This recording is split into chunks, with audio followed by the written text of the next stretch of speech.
Cukup teman-teman? Cukup.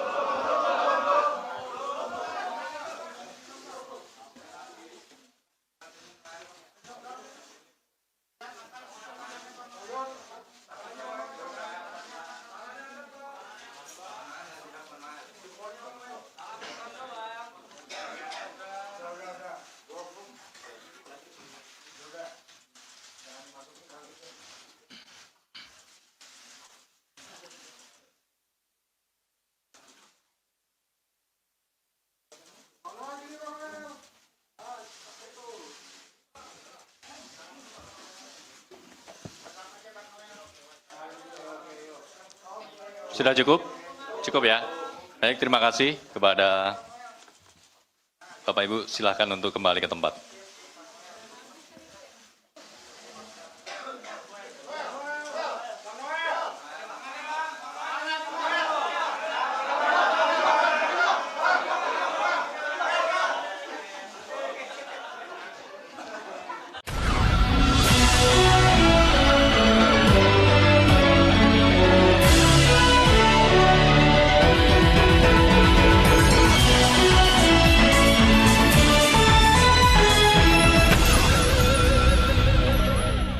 Halo, apa kabar? Assalamualaikum warahmatullahi wabarakatuh. Senang sekali saya Arsbun Arif bisa kembali menjumpai Anda semua.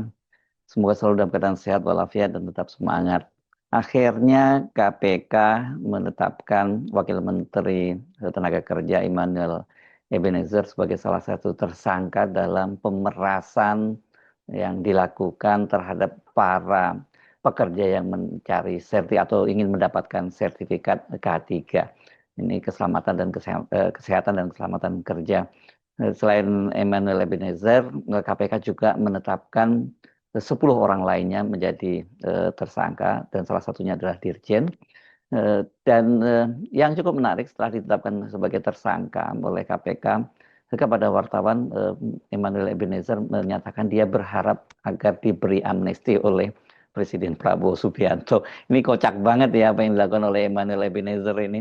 Nah, memang dia siapa? Memang dia sekelas Tom Lembong atau Hasto Kristianto? Karena kasusnya jelas dia ini sudah ditetapkan jadi tersangka dan juga ini dalam operasi tangkap tangan oleh KPK dan seperti dikatakan oleh Ketua KPK Setio Budianto, ini perbuatan para pelaku ini jahat sekali karena ini bisa menyabot program dari pemerintah. Karena apa? Karena soal ketenagakerjaan ini kan menjadi concern utama dari pemerintah saat ini berkaitan dengan lapangan pekerjaan, tapi kemudian mereka ternyata malah memeras para pekerja untuk mendapatkan sertifikat K3 ini. Dari penjelasan Setio Budianto dan juga Deputi Penindakan KPK, yakni Brigjen Polisi Guntur Asep Rahayu, kita akhirnya mengetahui duduk persoalannya memang.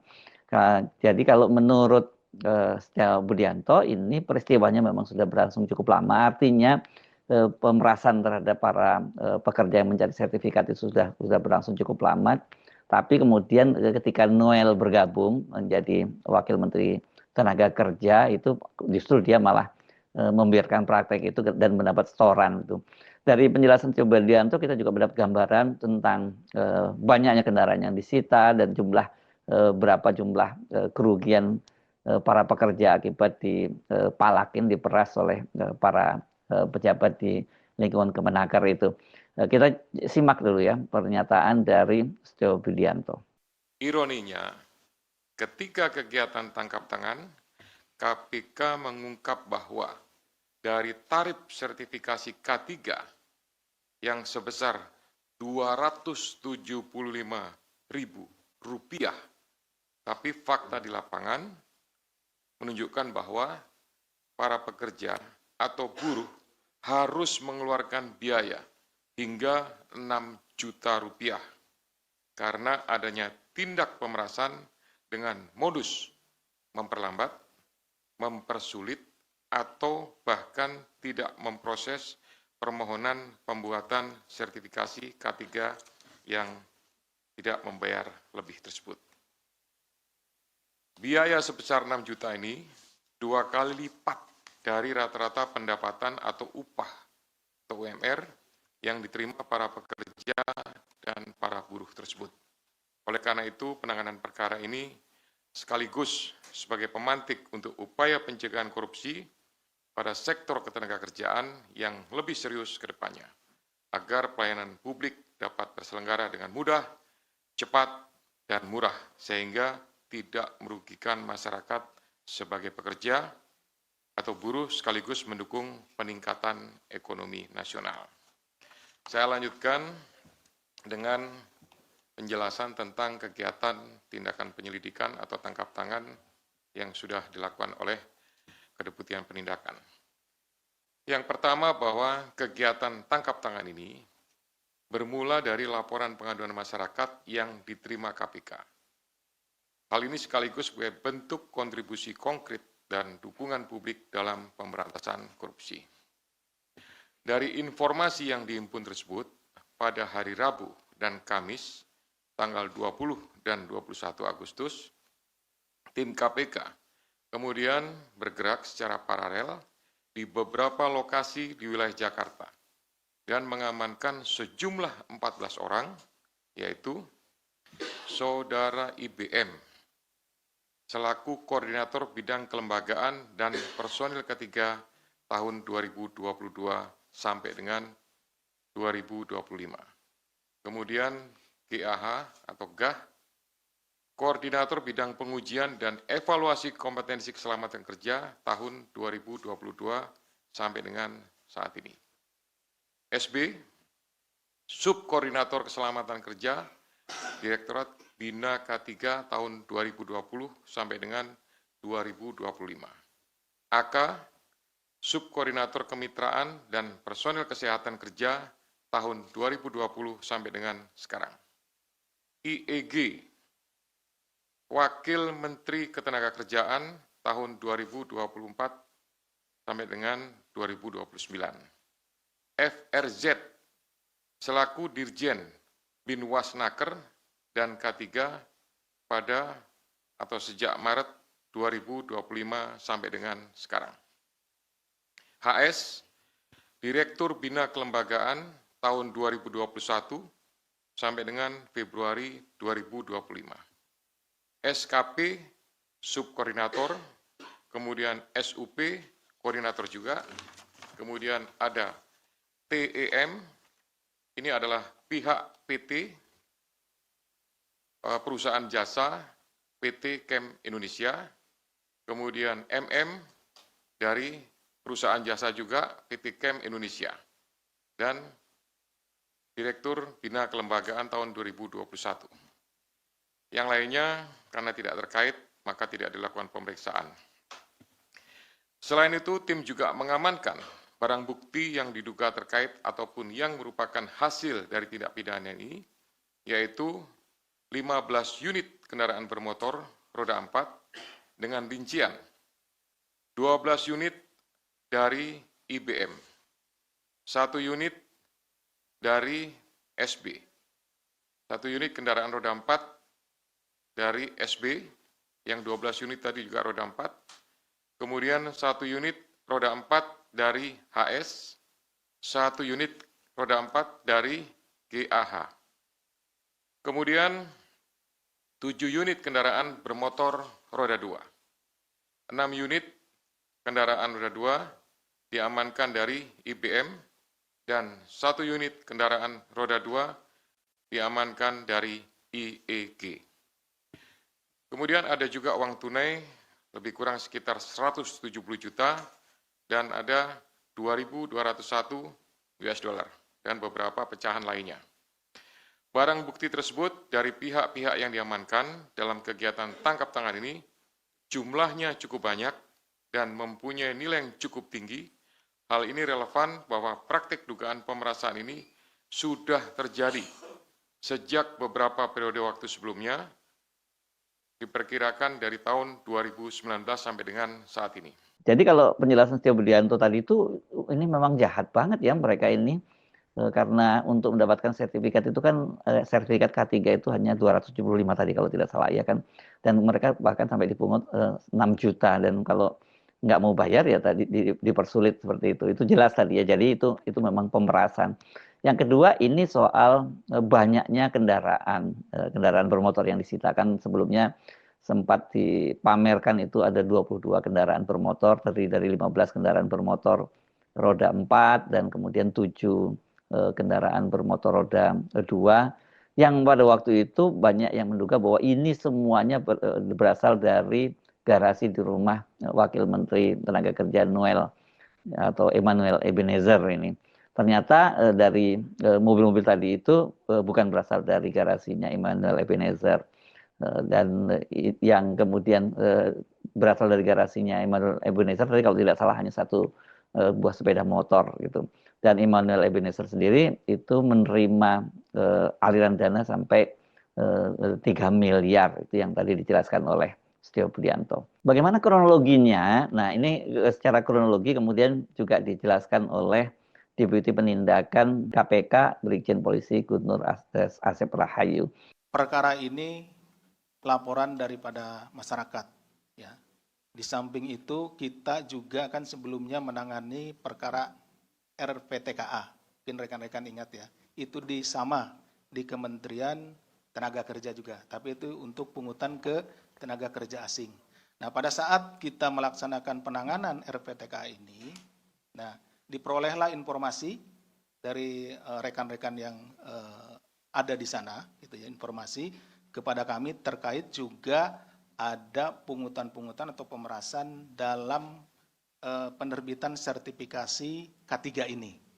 Nah, dari sana ini kan di akhir 2024. Dari sana mulai kita dalami, kita juga bekerja sama tadi seperti disampaikan oleh Pak Ketua dengan PPATK dan lain-lain. Kita lihat memang prosesnya itu terjadi terus-menerus seperti itu. Kami pelajari alirannya dan lain-lainnya. Kemudian pada 2 hari yang lalu ini, hari Rabu dan hari Kamis, disitulah kami melakukan eksekusinya. Dari eksekusi tadi sudah disampaikan oleh Pak Ketua bahwa ketika ada penyerahan uang, lalu kita lakukan penangkapan terhadap orang-orang tersebut dan dilakukan interview. Dari interview itulah diperoleh kemana saja uangnya itu diberikan. Makanya tadi sampai kepada saudara IEG dan lain-lain, ada uang 3 miliar, kemudian ada motor, dari interview di sana. Di samping kita juga sudah memiliki data dari PPATK. Di rekening-rekening, ada rekening nomini, rekeningnya yang lain gitu ya, seperti itu.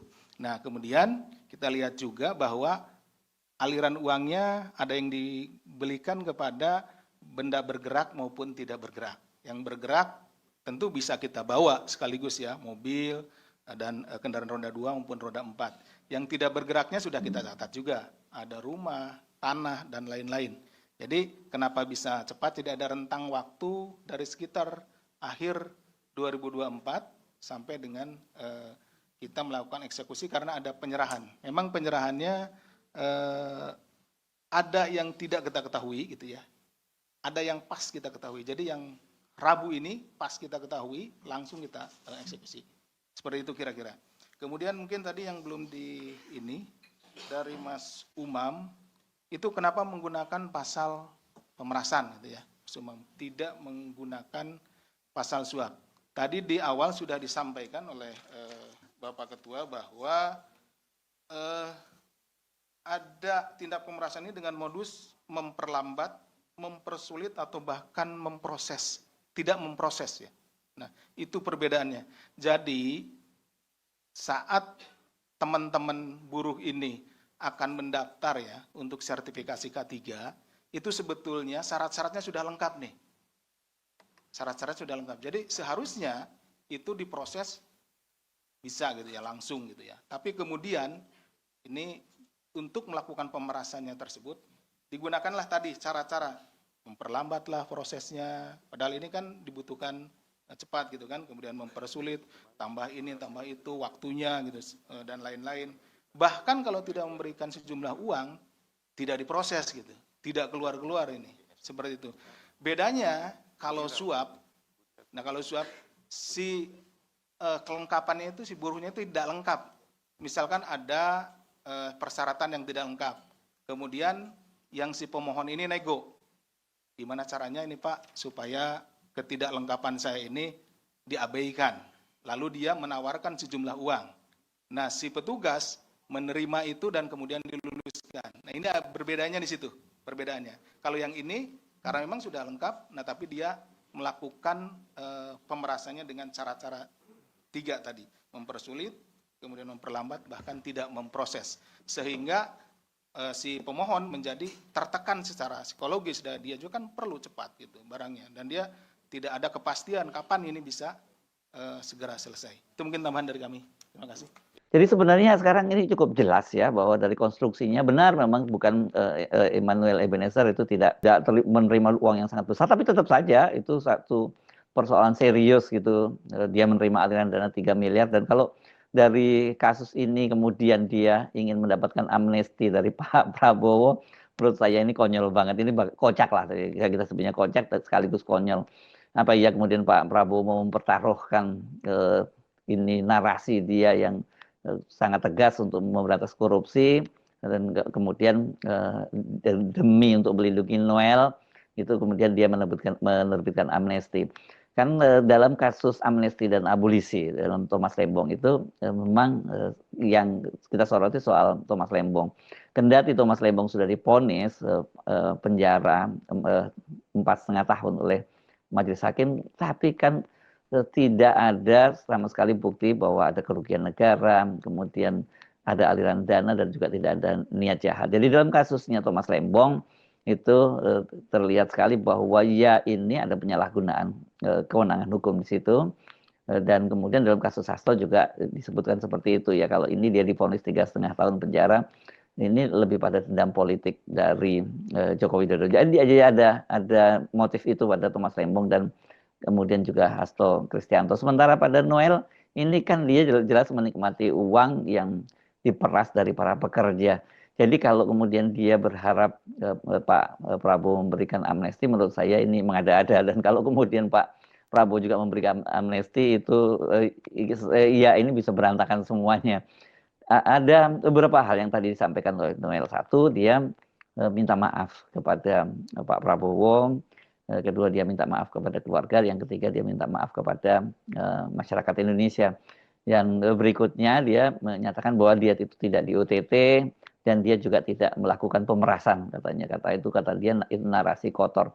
Tapi apapun, saya kira yang dilakukan oleh Noel sebagai ini kan diantara semua pejabat yang ditetapkan sebagai tersangka, tadi dia jabatannya paling tinggi. Harusnya dia itu sebagai wakil menteri tenaga kerja itu dia justru melaksanakan misi yang ditugaskan oleh Presiden Prabowo untuk melakukan bersih-bersih di lingkungan pemerintahan, jangan sampai melakukan korupsi. Ternyata dia malah ikut menikmati aliran dana korupsi yang sudah berlangsung cukup lama di Kemenaker. Jadi saya kira ini memang momennya bersih-bersih di Kementerian Tenaga Kerja, karena tadi disebutkan oleh Ketua KPK dan juga Deputi Penindakan bahwa ini berlangsung sudah cukup lama. Makanya sebelumnya kan selalu disebutkan bahwa ini disebutkan narasinya kan bahwa ini sudah berlangsung lama dan melibatkan jumlah uang yang cukup besar. Makanya waktu itu saya bertanya-tanya juga, maksudnya cukup lama itu kapan? Karena Emmanuel Ebenezer ini kan baru menjadi Wakil Menteri Tenaga Kerja selama 10 bulan kurang gitu.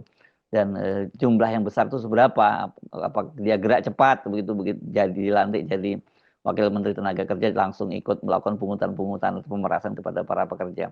Sekalipun jumlah angkanya yang diterima Emmanuel Ebenezer itu tidak cukup besar, tapi tetap saja justru kesalahannya besar karena posisi dia jelas di sini dia adalah anggota kabinet dari Pak Prabowo yang harusnya mengemban misi Pak Prabowo.